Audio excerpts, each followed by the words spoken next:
collapse of the Democrat Party in real time. What if I told you that a single horrifying, murderous event and the shameless gaslighting that ensued have triggered the largest voter exodus from the Democrat Party in modern history? The assassination of Charlie Kirk 1 week ago today has done more than just shock the nation. It has fundamentally reshaped American politics in ways that Charlie could never have imagined. And it's just beginning.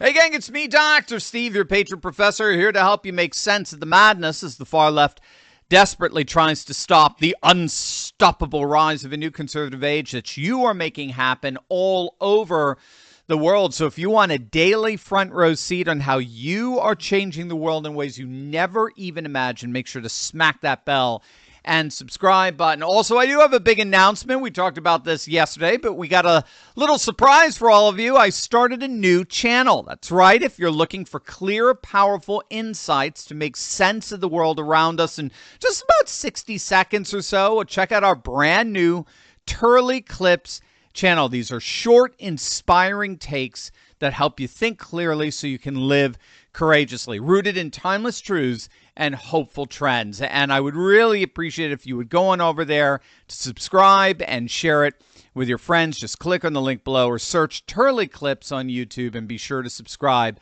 so you're always grounded and always ready. All right, let's dive right in here. So when 22-year-old Tyler Robinson fired that fatal shot at Utah Valley University, killing Charlie Kirk during a campus debate, he did not just silence one of conservatism's most effective voices. He exposed the toxic underbelly of Democrat rhetoric and sentiment that has been festering for years. Robinson, who's been described by authorities as someone radicalized online with leftist ideology, told his trans partner in text messages, quote, "I've had enough of Charlie Kirk's hatred. Some hate can't be negotiated out." It is obvious left-wing talking points making their way into his rationale for this sickening act. But here's what's truly remarkable, horrifically so.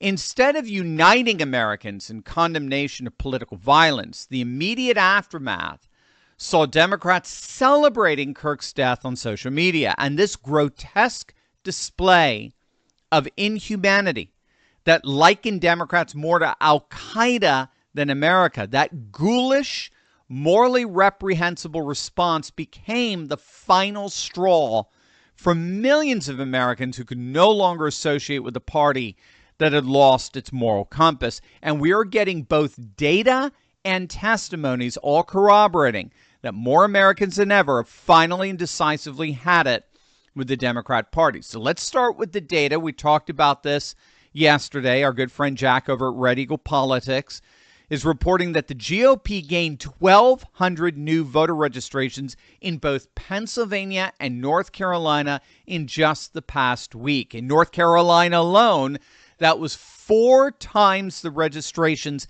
as normal. There's been a 4x increase in GOP voter registration since Charlie's assassination. In Pennsylvania, the number of Democrats changing their registration to Republican outnumbers Republicans going Democrat by a factor of 3 to 1. 3 times as many Democrats are switching to Republican than the other way around. In the state of Arizona, in Maricopa County, there's been nearly 1,000 new GOP registrations in just the last 3 days. I talked about this yesterday. One person who manned a voter registration booth in a blue district in Arizona reported that nearly everyone who walked by wanted to update their voter registration record. They all registered Republican, every single one of them. So the data that's coming in here suggests that if the Democrats were freaking out about hemorrhaging voters before Charlie's assassination, they ain't seen nothing yet. This isn't just political rejection. This suggests a political realignment on a massive national scale. And perhaps that's why Senator John Fetterman, a Democrat, has been calling out his party 2 days in a row that they had better change their ways or they're not going to be a viable political party anymore. And Senator Fetterman, you've talked about that recently, calling somebody Hitler, calling somebody Nazis. Exactly, this idea. It's like, do not ever compare anyone to Hitler. If not, go online and you can read up on exactly what he's responsible for. 75 to 80 million lives lost in World War II, and you don't compare him to anyone. And if you do, then you will incite somebody to say, well, now I feel like I have to stop that and take them out. People have seemed to have forgotten that the president took a shot to the head.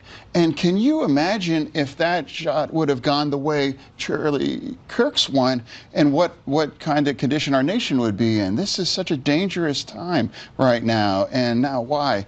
You don't need this an opportunity to share your opinions on it. Just, again, it's appalling, and allow folks enough space to grieve. The man hasn't even been buried yet. And it's like, that's why we wanted to have a conversation, that we have to find a way to work together. Well, unfortunately for Fetterman, his Democrat colleagues are doubling down on idiocy. He might want to consider walking away from this dying, decaying, declining Democrat Party. That's certainly what more people than ever are doing.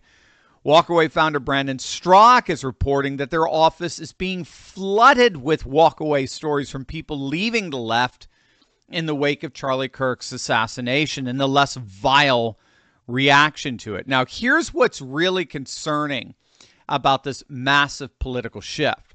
While millions of Americans are walking away from the Democrat Party, many are also waking up to a harsh financial reality that the establishment doesn't want you to know about. I just read a report that Americans are actually outliving their retirement savings, which is leaving them in a doomed position. This is really scary. And it's because their retirement has been set up the same as it was in the 1970s, using the same old default strategies. Now, this is great for financial advisors and retirement companies like BlackRock and Vanguard. They keep getting bigger while your retirement struggles to keep pace with rising expenses. These big financial companies use strategies to protect their own wealth, not yours, and they're certainly not sharing those strategies with us. But it doesn't have to be that way. My good friends over at Augusta Precious Metals have put together a very important, groundbreaking report for my audience. Now, if you have over $100,000 in your IRA, 401k, or TSP, you need to see this 2-minute report about taking control of your financial future so this doesn't happen to you. Go to turleygold.com. That's turleygold.com, or text Turley to 35052. That's 35052. You'll learn the same wealth protection strategies the elite use for themselves, but now those strategies are available to you. This is going to absolutely blow you away. Again, if you have over $100,000 in your retirement accounts and you're tired of the establishment playing by different rules, you need to contact my friends at Augusta Precious Metals. Click on that link below. Visit them at turleygold.com. Again, that's turleygold.com, or text Turley to 35052. That's 35052. Your future self will thank you. Even in Hollywood, we're starting to see more and more celebrities walk away. Here's what actress Patricia Heaton is saying. She's calling on everyone who still has a moral conscience to leave the Democrat Party. Quote, if anybody out there was thinking about leaving the Democrat Party for their insane take on just about everything, today would be a good day to do it. And it's happening. Here's former lifelong Democrat Nicole Shanahan. I was wrong to ever trust these people. It's like, and many Democrats are opening up to this acceptance that they were wrong, they were misguided, they were lied to. And it's all this bait and switch. And that's what the party's been. And that's what, and nobody in their right mind can continue to support that. And that's key. What Nicole just said there, that's key. That's what we're hearing from many of these former Democrats, that they're all hearing from their once fellow Democrat friends that they've all had it. They can no longer affiliate with a political party that's just gone so far off the deep end on literally every single issue. Speaking of, now so the new Democrat talking point is that Robinson acted, the motive here was he was acting in defense of his transgender love against the intolerance of his MAGA family. You can't you can't make this stuff up. The killing of Charlie Kirk had nothing to do with leftist or extremist LGBT ideology. No, it was love scorned. I present to you, of course, who else? CNN. But this is a young man who's dating a person in transition.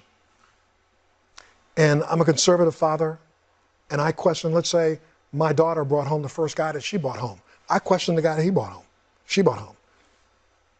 Was the dad questioning him politically? Is this a political motivation? Or was this a psychological kind of thing? I guess I don't know that we'll ever get into fully the minds of what happened here, but it is really horrible that Charlie Kirk was murdered by this person. Absolutely. Like, full stop, end of sentence, horrifying. And whether there are plenty of people who have conflicts with their parents who don't murder people. And, I just think we should all just acknowledge that it was a horrifying, terrible thing, and he deserves punishment for what he did because he took the life of a person. Yeah, you just heard that. You just saw that. That is supposedly an advanced civil society. That was real. That wasn't a Saturday Night Live skit. That was an actual panel on a real cable news network taking serious the notion that this killing was not ideologically motivated. It was relationally motivated. And worse, it was motivated by a conservative MAGA father rejecting his son's soulmate simply because he was transgender. This is about transphobia.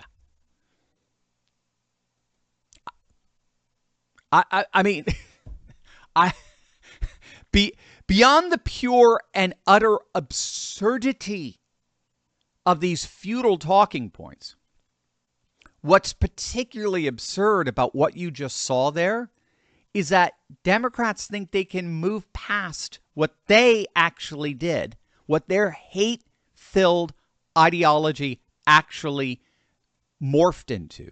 They think they can move past this by hosting roundtables made up of D-list losers that nobody watches.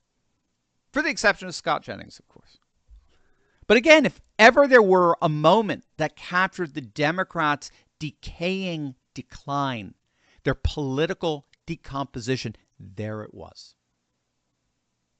It's not simply that they're pushing talking points that literally resonate with no one, that just further alienate them from the American mainstream.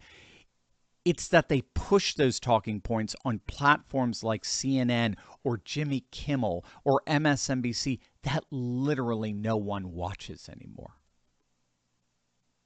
This is a party, this is a political movement that smells, it reeks of decay and decline. While Democrats attempt in vain to portray political violence as both sides, the evidence very clearly tells a different story, and everyone sees it. The optics are undeniable. One side riots. The other side reflects. One side turns to violence. The other vigils. One breaks out into nationwide protests. The other, worldwide prayer. The assassination of Charlie Kirk has exposed once for all to see, that Democrats and Republicans are fundamentally different. We are not the same. There is no both sides. And yes, There are indeed Democrats who are increasingly recognizing that. The Hill is reporting that one Democrat donor who was confronted with the mountain of evidence that voters are leaving the party in droves brutally admitted, our party is failing. Our leadership is failing. Our message is failing. Why would anyone still want to be a Democrat? That appears to be the question coming out of all of this. Why would anyone still want to be a Democrat? Charlie Kirk's assassination has become a clarifying moment for American politics. It's shown definitively which party stands for civil discourse and which celebrates violence against its opponents. The massive voter exodus from the Democrat Party isn't just about policy disagreements, it's about fundamental decency and the kind of country we want to be. The evidence is overwhelming. America is experiencing a great political realignment, triggered by the tragic death of Charlie Kirk, but rooted in years of Democrat extremism and terroristic rhetoric. The walking away isn't just beginning, it's accelerating. And it may represent the most significant political shift in a generation. Do you want to ask me your biggest questions and maybe win free merch while you're at it? Well, join my Courageous Patriot Club and be part of the uncensored Monday night Q&A, all for only $10 a month at turley.pub/club.